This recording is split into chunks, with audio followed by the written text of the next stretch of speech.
Good morning. I'd like to welcome you to the Board of Commissioners meeting this morning on December 4th, 2019. We'll begin by doing our Pledge of Allegiance. Please join us. I pledge allegiance to the flag of the United States of America and to the republic for which it stands, one nation, under God, indivisible, with liberty and justice for all.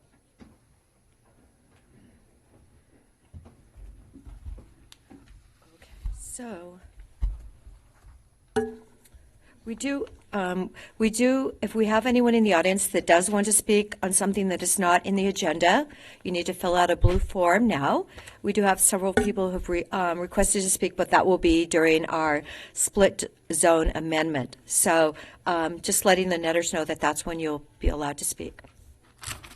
Do we have a consent agenda? For the consent agenda, I noticed that item number 2 is to be done as the 4-H governing body. So I'm proposing that we pull item number 2 and then convene as the 4-H district. And then just 2 slight edits on minutes. And I've got the one page set up, so I was able just to read them last night, and I didn't have it before this. So November 4th, we were talking about COIC stiff dollars, and then I had asked about the radio system, and I just proposed that on another subject, kind of separate the last sentence, because I asked about a radio system procurement, but it wasn't associated with the stiff project. So I had some proposed words to that, nothing substantive. And then on November 12th, Thornburg remand appeal, there was a change for condition 17. Doesn't have anything to do with overnight units, or No, that was already pointed out. there's FWNP instead of M, and I'm proposing that we just a little edit. Okay, good. And then also, I think I left the meeting during the discretionary grant phase too. I think I left at some point, so Okay, that's my other little note. all right. Nothing substantive. So with that, I'll move the consent agenda minus item number 2. Okay, and I will second that motion. Further discussion? No? Commissioner DeBonne? Yes. Commissioner Adair, yes. Okay, so then we need to go to item 2, and I believe we need to reconvene as, let's see, what is it? The Deschutes County 4-H Extension District.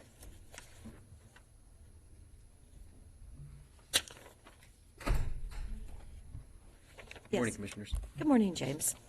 Would you care to identify yourself for the record? Yes. I'm James Wood, the accounting manager for Deschutes County. Okay. So it's pretty self-explanatory. It's simple transfer appropriation, kind of the budget process for the specific amount.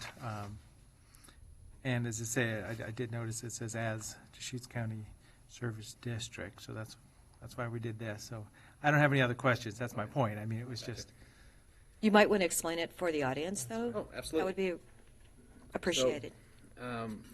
Recently, there's been a $1 million loan that was approved and signed by the board and Extension 4-H that helped to finance the new building that was put out by the airport in Redmond for Extension 4-H. And along with this is a payment stream that's going to be coming in from Extension 4-H to the county. And so what was originally budgeted in fiscal year 20's budget as a transfer from Extension 4-H to itself into reserves for this future expansion, we're now taking that and converting it into a debt service payment that'll be paid to Deschutes County, the entity.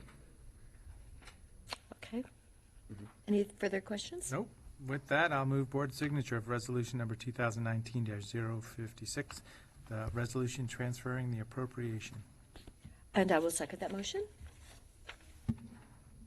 Commissioner DeBonne? Yes. Commissioner Adair? Yes. Thank you, James.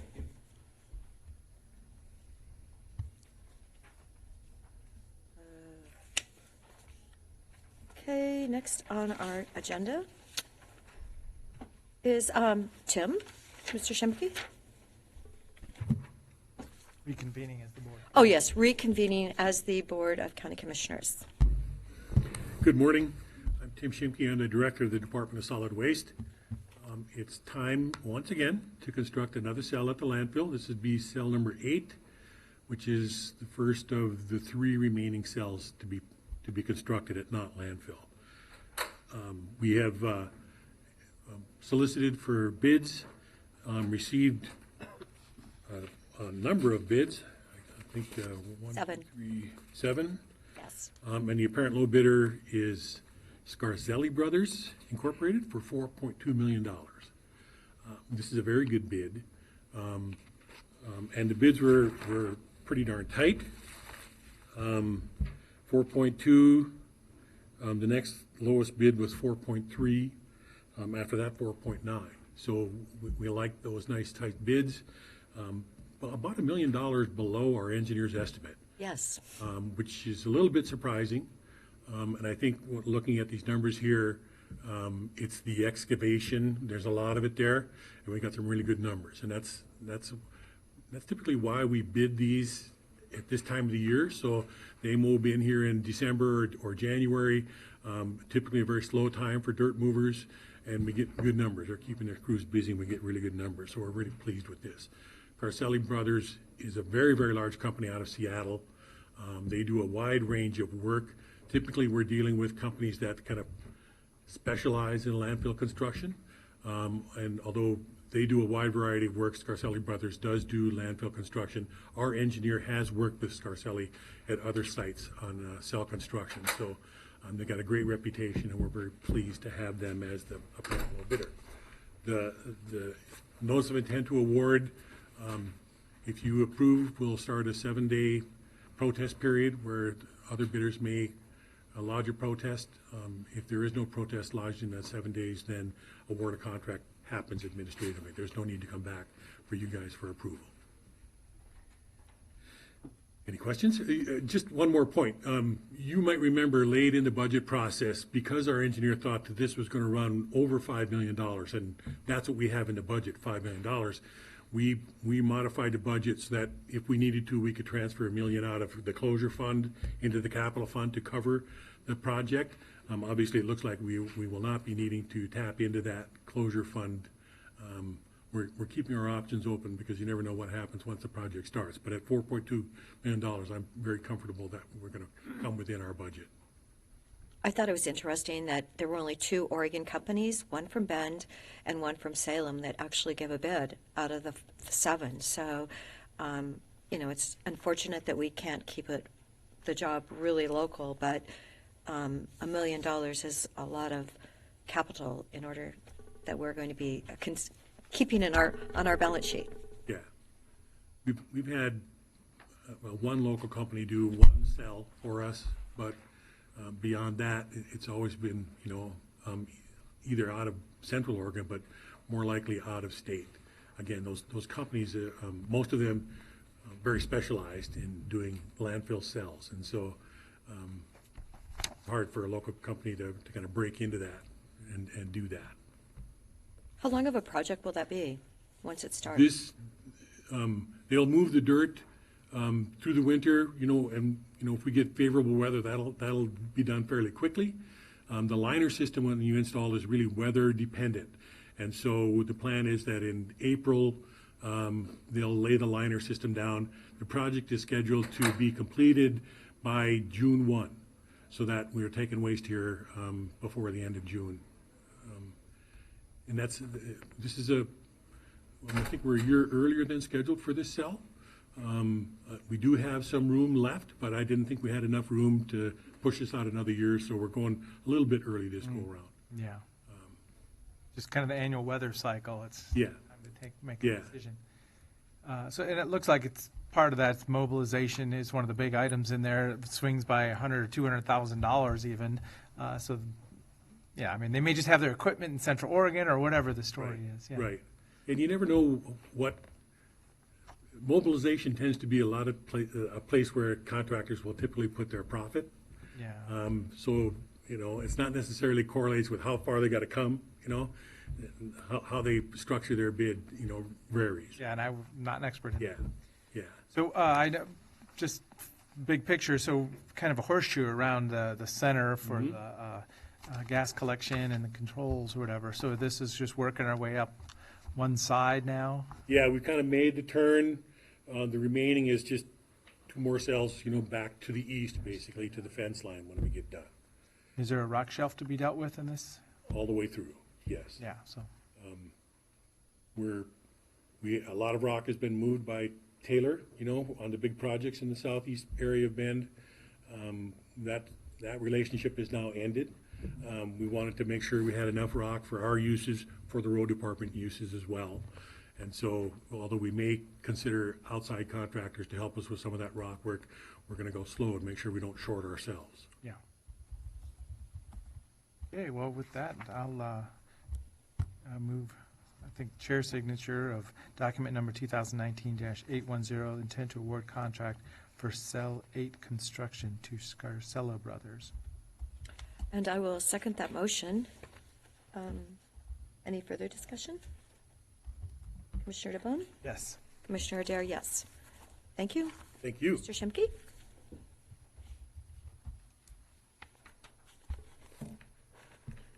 Okay, now we have consideration of approval to the partners with Fuse for the grants for the benefit of the homeless individuals. Good morning.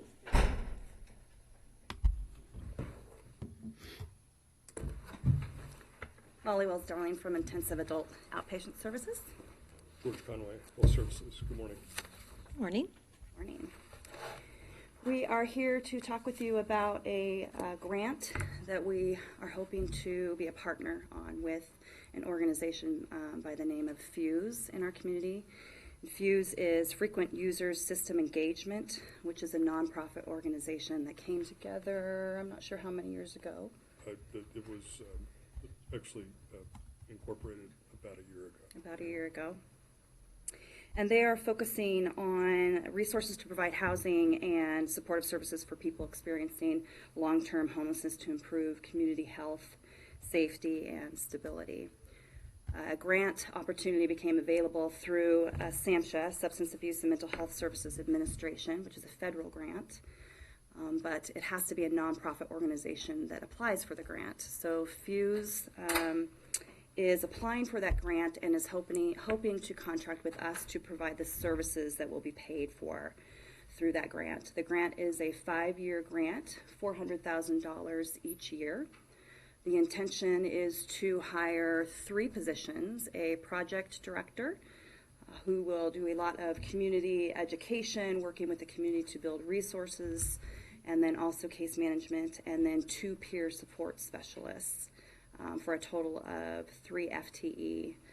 What those peer support specialists will do is reach out into the community, go out into the homeless camps, go out into the different sites where they can connect with people experiencing homelessness, and identify people who are not only homeless but also have a substance use disorder or a severe mental illness or a co-occurring disorder, which for the purpose of this grant is substance use and mental illness.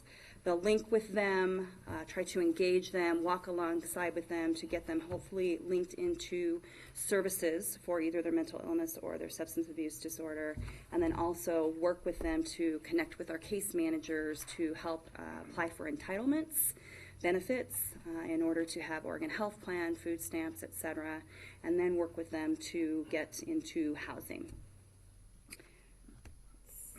I think those are the key points of the grant itself. So what we are asking for is approval to partner with Fuse if they were to get that grant in order to hire these FTE. The FTE would be completely paid for by the grant itself. And they'd be soft positions, it'd be term limited, Correct. contingent upon funding. Great. When's the deadline of the, we'll know if we get the grant or not, do you know? April. April 1st? April 30th. I 30th? believe. And then we have 4 months to get everything into place. Okay, because I noticed this year wasn't, we weren't looking at that much money being spent this year. Right. Okay. And I've heard of Fuse before. They were applying for housing funds, I know in the Central Oregon area, and I think it's a Bend effort very specifically.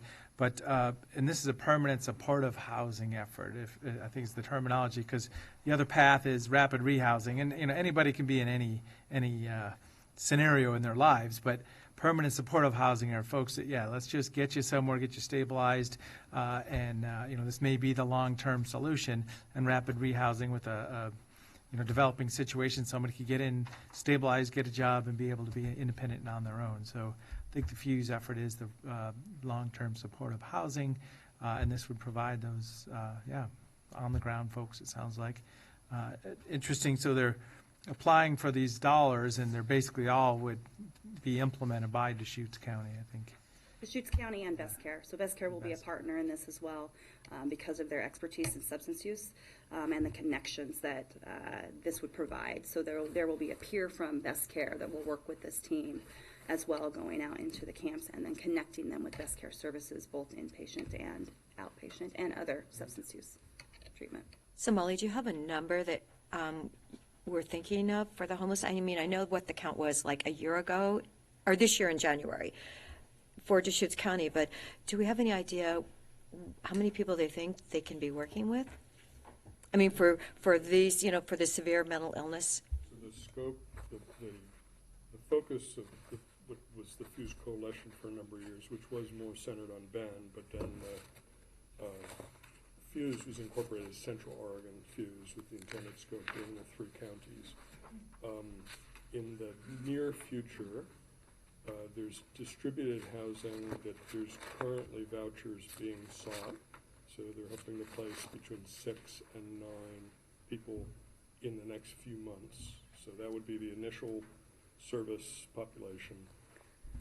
This group would also assist the outreach that's trying to obtain vouchers for distributed housing. And then in the next 2 to 3 years, there's a hope of starting a centrally located facility that would house on the order of 30 or 40 people, and the fundraising and the trajectory is intent upon that. So when you add that, the people that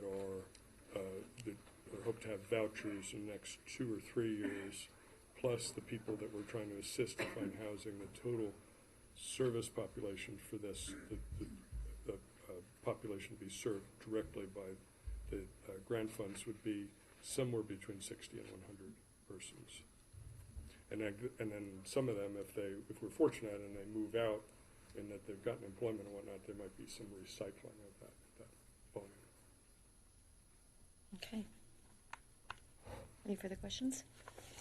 So this is a partnership. I mean, so this isn't an application by Deschutes County for a grant, but its authorization is if the grant comes through, Deschutes County would hire those grant-supported positions. Is there a document contract, or Commissioners, you suggest this is an application, approval to apply.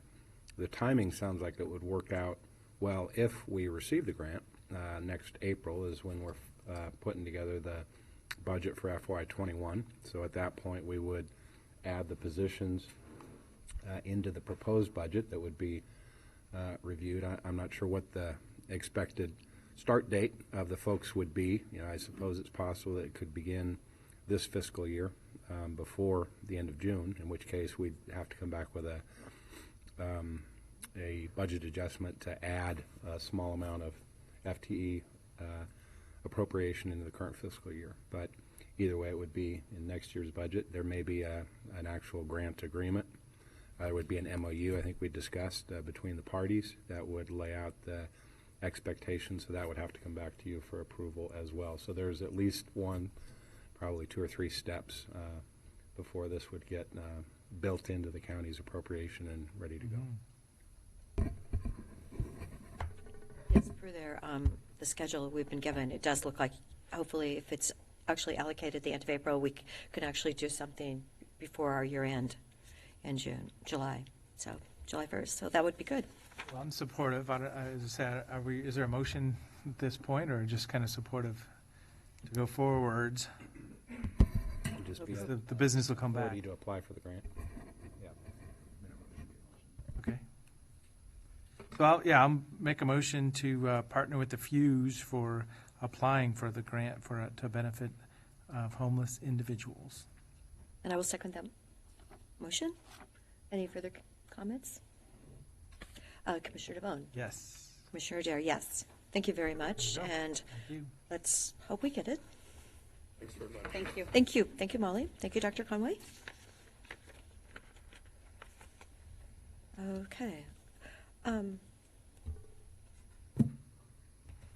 Next on our agenda is the outdoor mass gathering permit. And Kyle, I don't think you're aware, but Commissioner Henderson is not going to be here today. So do we need to officially reschedule this until next Wednesday's board meeting? Is that how we should do it, Dave? If that's the direction of the board, yeah, you could certainly deliberate today, begin deliberations, continue them till next week. You could delay in total till next week. There's a quorum of you. You could deliberate and make a decision today if you chose to as well. So you have those options. Okay. So this is, mass gathering permit item at this point in time. It does boil down to, I'll just talk through what I'm seeing here. It boils down to, just a couple pages, and it's the conditions of approval, and this is kind of a mature process right now, I guess. Where's the latest? And we've seen this, the conditions and the permit a few times over the years. Are there any specific word changes from last year? I guess there's, For the record, Kyle Collins, Associate Planner, Deschutes County Community Development. The only changes from last year's permit correspond with the access to the site prior to the actual start of the permit window in order to stage materials on site and receive deliveries there. No additional changes were made. and that was, we got that very specific feedback as a couple days before the event last year. Hey, I saw somebody out there in a truck dropping off something, and it's before the permit, so this is in response to that. Correct. And I know that the county did respond, Sheriff's Office, Community Development. There was quite a flurry of activity about, 4 or 5 days before the event. So that is response to that. So I'm just letting you know, Commissioner, this is a pretty mature process just because we've done it a few times at this site. It always is kind of heart-wrenching to hear the effects from the neighbors on this location. It has been, optimized, moved the stage a little bit, and there's still resistance from, some folks living in the area. And as I say, I always feel bad that that's, the response to this, but this is, event permitting, state legislatively defined process. The answer is yes, with conditions kind of going into this. And, so I'm supportive of the proposed permit at this time. I don't know if you want to get there, if you want to wait for Commissioner Henderson or not. I do feel it would be appropriate to wait for Commissioner Henderson. Reading over the reports in the file, they are holding it at a location on the 150 acres. They're using 75 of those acres, which, according to the letter from Pepe, their legal staff said that they wanted it to stay there. And yet we heard from a family that have their personal residence is less than 1,000 feet from the music festival, and they have an excessive number of animals. So I just feel that it would be appropriate to wait for Commissioner Henderson to make his comments on this. I, as an animal owner of horses that pay attention to what's happening out there, I can understand where if you've got music going on and it's going on like all day and night, and with restrictions, of course, I just think it would be appropriate to have Commissioner Henderson here. He was concerned just about fire, and I think he wanted to make a few comments on that. So, therefore, I would like to postpone it until the 11th? The 11th on our agenda that day, Kyle. Does that work for your schedule? It does indeed. Okay, all right. And then if there's, I guess that would put us in a spot if there's any substantive feedback from a commissioner. Is there opportunity to, have the applicant propose changes? Or, I don't know, what is I mean, because it's pretty mature is what I'm seeing here. And I don't know that, if there's Oh, no. a request to move, so I don't know what I'm could not asking to happen. move. I'm just saying that maybe they've already had one person move from this neighborhood because of this festival. It will be the 4th year there. And so there's definitely, it's, okay, it's a state I guess regulation. My thought is there a way for the applicant to communicate with the commissioner directly? It's not quasi judicial, or is it? So that's my thought, get some communication before we meet next time if there's concerns. Well, the public hearing was closed on this, and the record, I believe, is closed at this point in time. So what's left now is deliberations by the board, and then your direction on the final language of the permit. Certainly, if anybody's aggrieved by that permit, they have appeal options through circuit court, and it's on an expedited timeline there.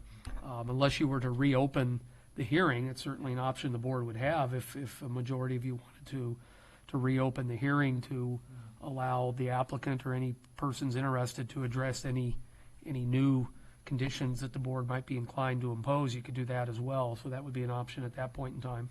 I'm just thinking, if we're not doing it today and we're going to bring it back, it's really a kind of a static situation with the application, public hearing, and, I guess the permit could change slightly if there was, Could there be a small little tweak to it? Is that possible?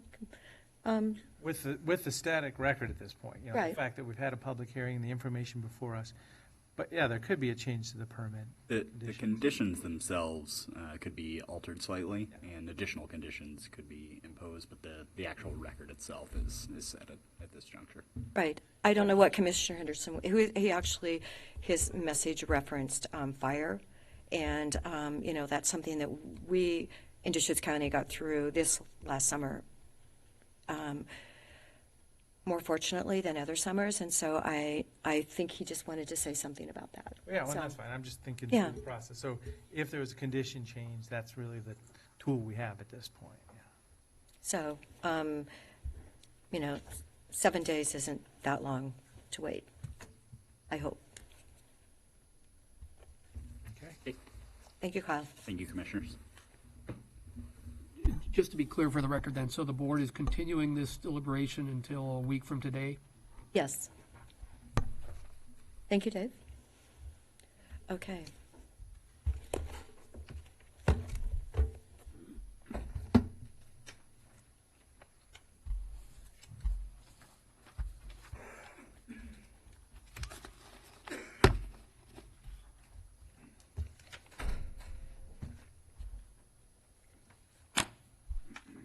Good morning. Good morning. For the record, Tanya Saltzman, Associate Planner, Deschutes County Community Development.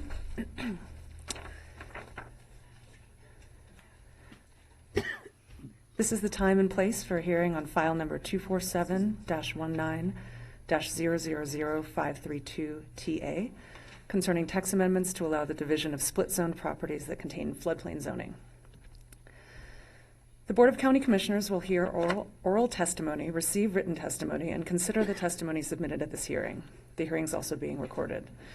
The board may make a decision on this matter today, continue the public hearing to a date certain, or leave the written record, open for a specified period of time.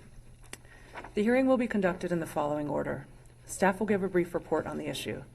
We will then open the hearing to all present and ask people to present testimony at one of the tables or here at the podium. You can also provide the commission with a copy of written testimony. Questions to and from the chair may be entertained at any time at the chair's discretion. Cross-examination of people testifying will not be allowed. However, if any person wishes to ask a question of another person during that person's testimony, please direct your question to the chair after being recognized. The chair is free to decide whether or not to ask such questions of the person testifying. Prior to the commencement of the hearing, any party may challenge the qualifications of any commissioner for conflict of interest. This challenge must be documented with specific reasons supported by facts. Should any commissioner be challenged, the member may disqualify him or herself, withdraw from the hearing, or make a statement on the record of their capacity to hear and decide this issue. At this time, do any members of the board need to set forth any information that may be perceived as a conflict of interest? I do not. I have none. Oh, does any commissioner? Well, I guess it's the same thing. Yes. Does any commissioner have anything to disclose? And if so, please state the nature of same and whether you can proceed. I have none. And I have none. Okay. Tanya? Does any party wish to challenge any commissioner based on conflicts of interest? Okay. As no challenges are presented, the hearing is now open. Staff will proceed with a brief report. Thank you.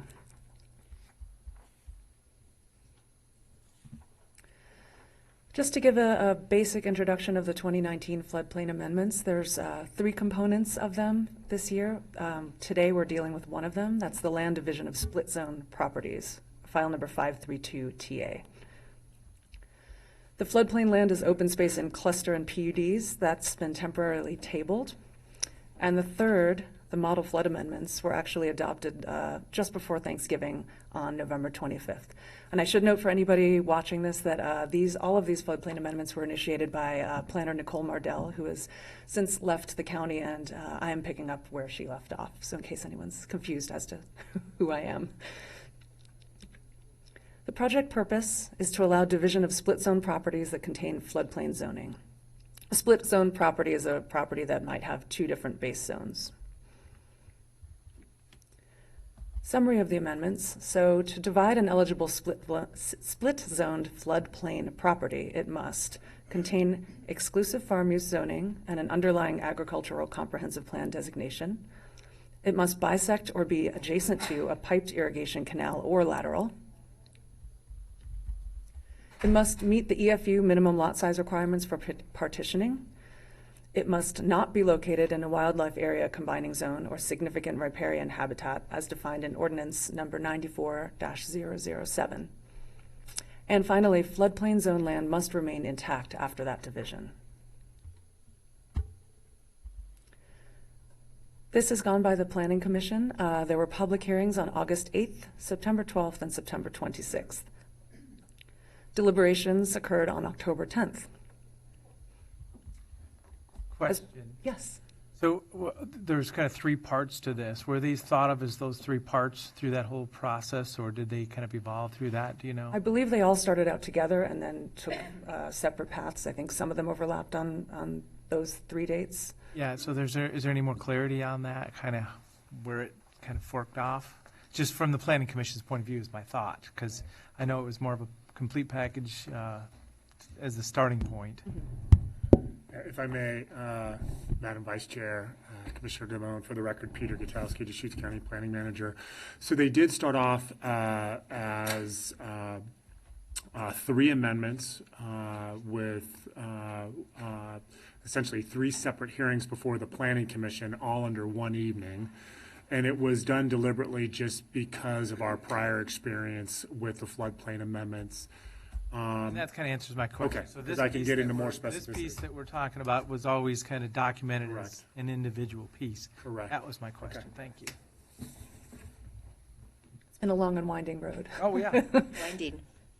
Well, and I was just wondering if it evolved at the Planning Commission, but it was. I will go into some detail on that, on this specific, these specific amendments, yes.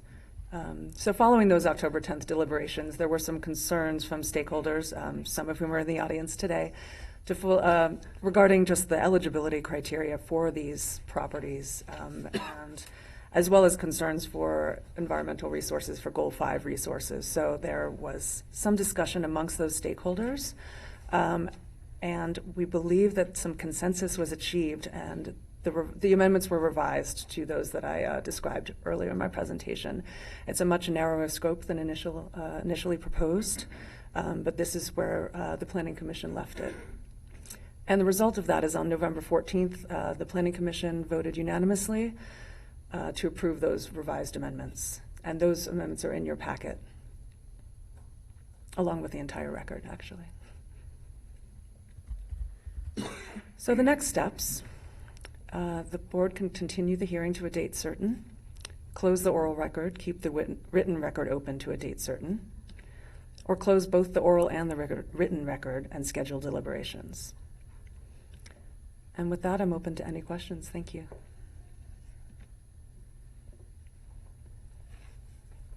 Great. No questions here. None? No questions?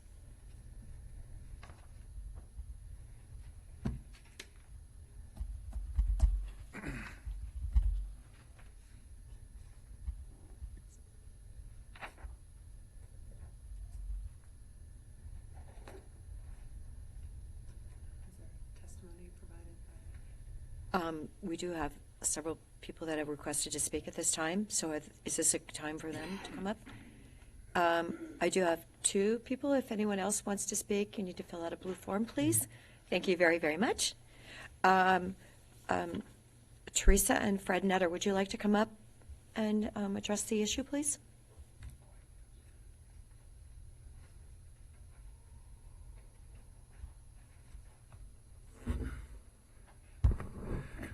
I'd like to thank the commission for timely consideration of this, considering just a few weeks ago it got past the planning commission. I was surprised to see it up in front of you guys this quick, and I thank you for that. This has been an ongoing process for us for 3 years or more, and I think we're starting to see some light in the end of the tunnel, and I appreciate it. I think you all understand from previous meetings that you've had that what exactly is involved for us. There is one other thing I would bring up, and that is that years ago, we took care of my mother in her declining years, and that was possible because of the fact that there was a second house on the property, and we could do that. Now, the possibility exists in a thing like this where we could probably get a hardship or something to do that. But again, that's just another process. Having another house on our own land would be a lot better deal. Putting a farm-related dwelling on there, we probably wouldn't qualify for that because our limitations are getting to the point where we wouldn't be materially involved in the farming, and that would exclude us from being able to be on a farm-related dwelling. So this is really the only real option for us, is to have that available to us by being able to do a land division. I appreciate you hearing us. Great. Fred? Thank you. No. Did you want to say anything? No. Okay. All right. Thank you, Teresa, for coming. Thank you. I appreciate your patience, and hopefully, anyway, we're thinking good thoughts. Okay. And we do have Liz Funcher? Is that? Fancher. Yeah. I'm sorry, I can't write anymore. That's what I know. I'm like, Lost the ability to it do looks that. a bit French, but not. Just type right, real Yes, fast. That's correct. Yes. I'm here today to represent the Netters. They weren't sure they were going to make it here, so they asked me to attend the meeting. And I looked at the packet that I downloaded, and I didn't see Nicole's memo to the Planning Commission in there. I suspect it's in there, but just wanted to make sure we're talking about the same amendment. I didn't see a language for the sort of compromise language that was negotiated by staff between the various parties involved, including Central Oregon Land Watch. So I just have a copy of that. Oh, this is what was in there? Oh, okay, great. So they got that. Okay, perfect. Yeah, I don't know why I couldn't find it. Okay. So anyway, so I guess you have the text in front of you, which is helpful. What this is a very narrow change to the zoning code to basically patch an interpretive problem created, or a problem created by an interpretation of the county's zoning code over the years, because of the fact that the floodplain zone is a zoning district, and the land that it's put on top of is also a zoning district, and the land that the comprehensive plan designation underneath it is generally the same as one of the two zonings and not the other. So like in this instance, the underlying comprehensive plan designation is agricultural, and that applies despite the fact that floodplain zoning applies to the property. And in terms of the Netters property, they had floodplain zoning on their property because there used to be basically a canal lateral that crossed their property. And so the federal government just put that on their property. The lateral was piped and it's off of their property now, but there's really no process for getting rid of that particular designation except to go through a plan amendment and zone change. And in order to obtain that, you have to go through a mapping process through the federal government, and it turned out we had to map all the way back to the reservoir. And so basically that made it impossible to change, to take off the floodplain zoning, and the Netters needed to live with it.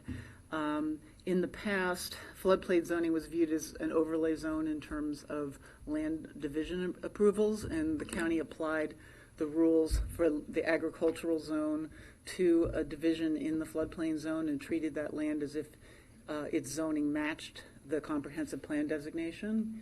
So the property across the street that's owned by Mr. Thalacker received approval for the type of division that the Netters are requesting, to have 2 home sites on the property on what are called non-farm parcels, and to have the rest of the property remain in farm use.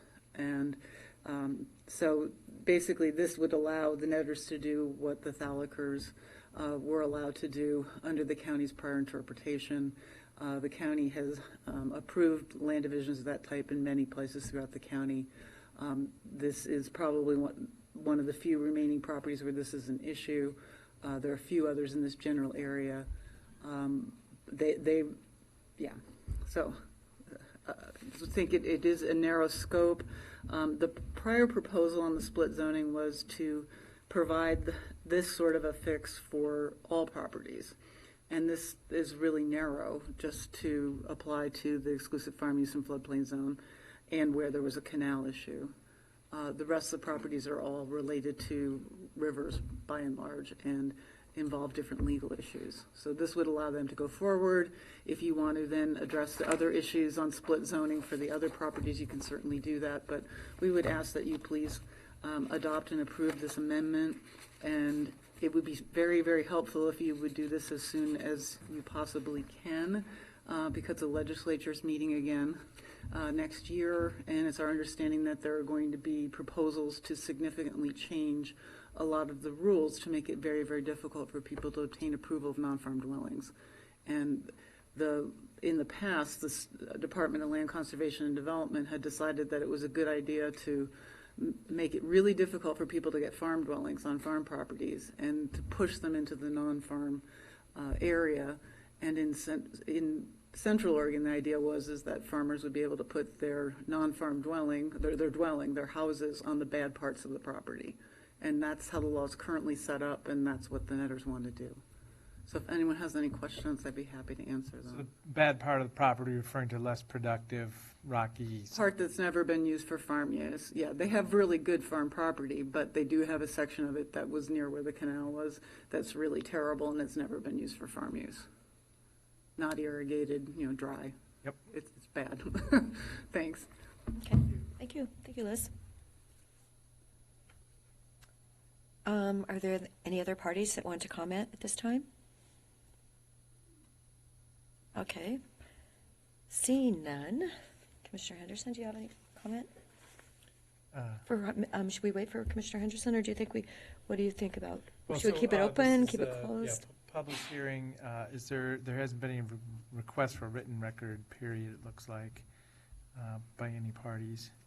So, so I support closing the record. Closing it? Yep. Okay. I mean, now we've worked on this, or at least our staff has worked on this for a long time, so. And I know that the Netters have worked on this for 3 years. So is that a motion then, or? Well, just kind of a statement. You can just direct that the records, that the Okay. hearing and the record are closed, and now it's in the board's hands for deliberations. You could begin deliberations today, you can do it next week at some time certain, but yeah, you will need to deliberate and give staff direction. Okay, all right. So, Yeah, I do support the written and oral record closed, and scheduling deliberations is, with Commissioner Henderson here, I'm going to be more okay. Then, appreciative, I'm sure, so on the 11th, and then we could, Yeah, if we want to set a date, yeah. okay. The 11th is going to be a special day. There you go. Hopefully that's soon enough, don't you think? Wonderful. So, staff, next week, the 11th? Great. Thank you, Tanya, for taking over. And just to be clear for the record, so the hearing and the record are closed. The board will take this up a week from today for deliberations. Correct. Thank you, Mr. Doyle.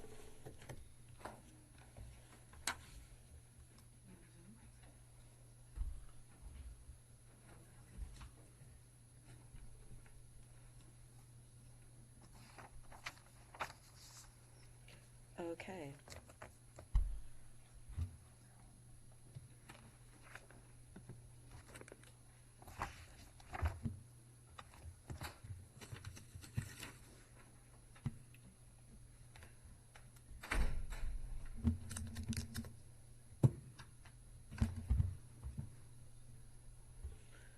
Has anyone looked at the forecast for December 11th?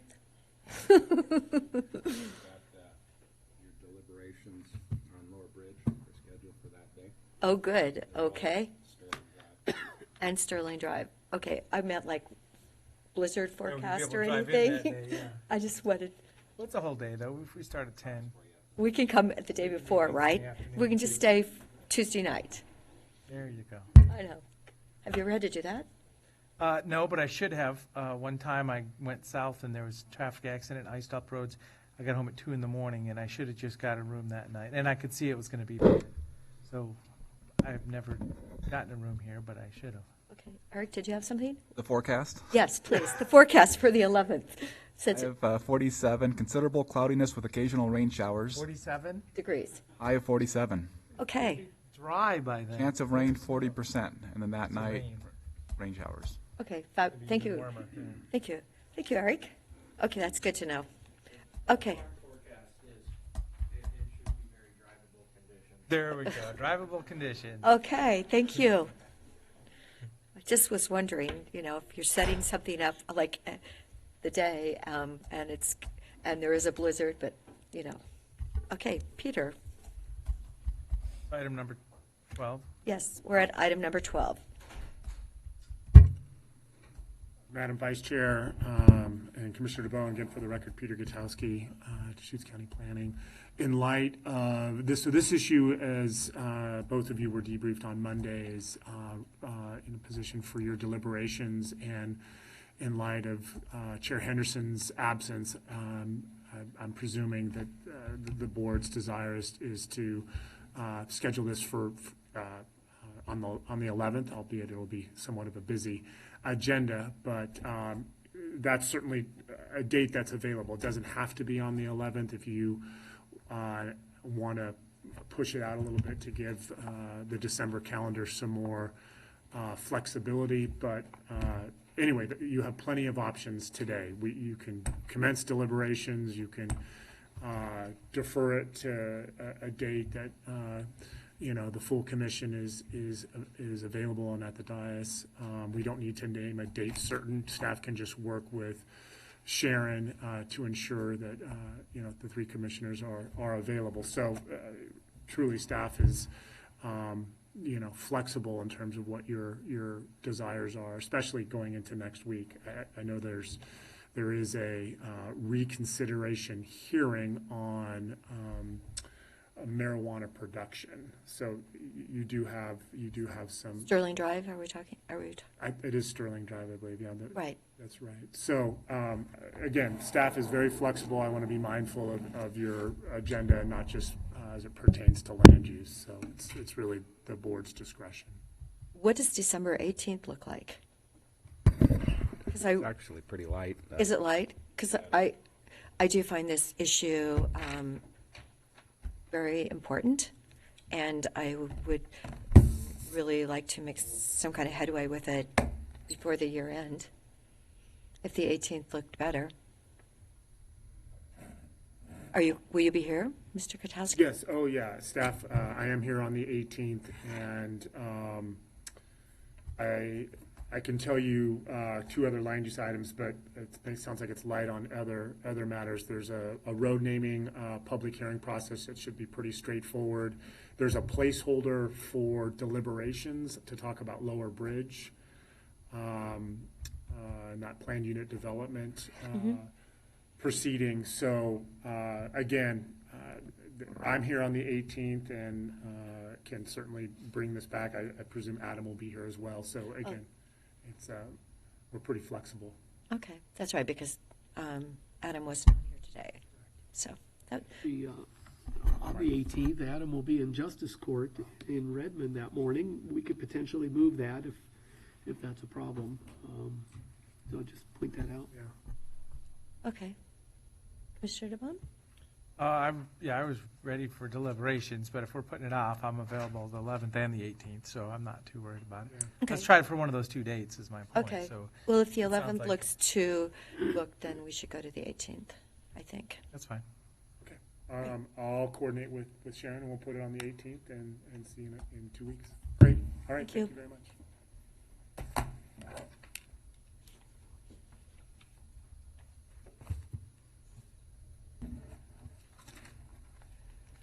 Okay.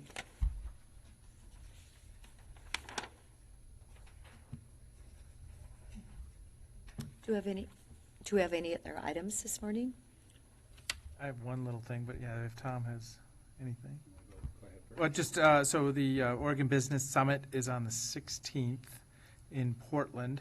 There was a request, as the district chair, I got a call yesterday, a request for inviting another community member to join us at a leadership dinner afterwards. And it boiled down to the fact that if somebody comes and join us, that, may be prudent to not drive home afterwards. So I'm requesting that maybe the county buy a hotel room for somebody. So it's just something that could happen, and it hasn't even been finalized yet.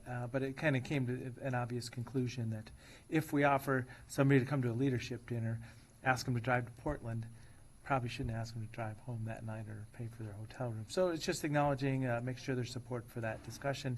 It's not even finalized. I don't even have a name yet, but just letting you know that that might come around. So Okay. let's leave it at that for now, and I'll let you know next time if something matures. Okay. Great. No, that sounds like, yes, if you're going to have dinner, who needs to drive over government Yeah, exactly. camp That's what on a Monday night? And yeah, so then I talked to Tom about it. It's like, I'd never offered to buy a hotel room for somebody as a commissioner before, but that was, so that's why it's this setting as official Okay. business of us, just making sure I'm not working past something that you'd expect. Okay, thank you. Tom? Commissioners, just a heads up on a couple things.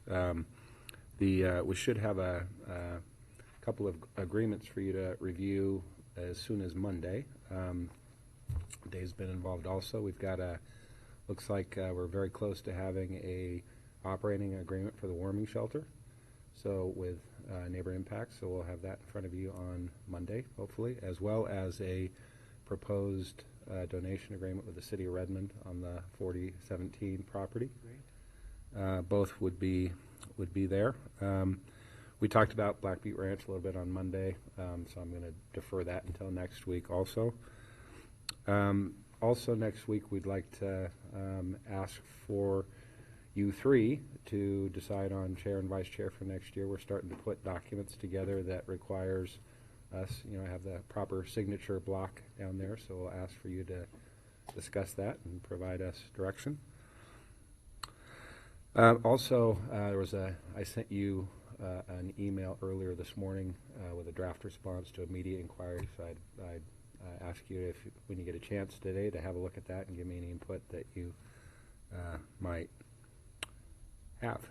That's all I have. Thank you, Mr. Anderson. I guess I missed that email. I'll check it out.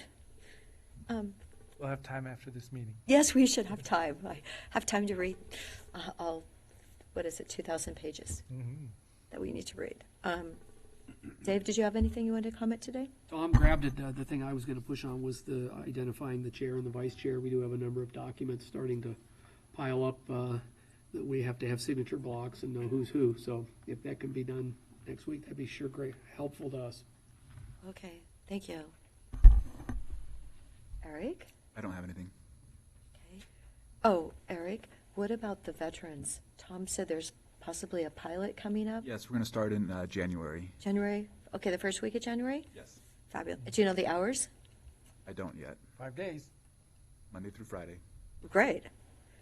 Fabulous. Thank you so very much. That means a lot to the community. Okay, therefore, I believe we're adjourned. Okay. Thank you so much.